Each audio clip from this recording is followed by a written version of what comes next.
রাজধানীতে নেজামে ইসলাম আয়োজিত আলোচনা সভায় বক্তব্য রাখছেন জামায়াত ইসলামের আমির। আমরা সরাসরি চলে যাচ্ছি সেখানে।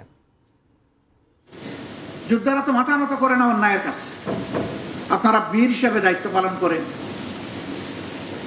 চলমান এই আন্দোলন ন্যায্যতার ভিত্তিতে যতটুকু দেখবেন আমাদেরকে সহযোগিতা করবেন। আমরা কোনো ভুল করলে আমাদেরকে ধরে দিবেন, সংশোধন করে দেবেন।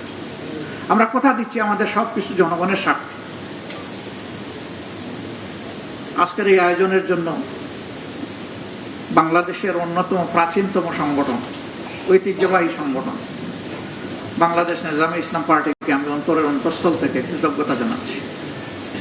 সম্মানিত অতিথিবৃন্দ যারা, আমরা তাদের আহ্বানে এখানে আসতে পেরেছি, আমরা কৃতজ্ঞতা আদায় করার পাশাপাশি বাকি অতিথিবৃন্দকে আমি ধন্যবাদ জানাচ্ছি। এই আয়োজন সার্থক হবে যখন দেশ ফ্যাসিবাদের কবল থেকে মুক্তি পাবে। ইনশাআল্লাহ মুক্তি আমাদের অবধারিত, আমরা পাবো ইনশাআল্লাহ। নাসরুম মিনাল্লাহি ওয়া ফাতহুন কারীব ওয়া বাশশিরিল মুমিনিন। আসসালামু আলাইকুম ওয়া রাহমাতুল্লাহ।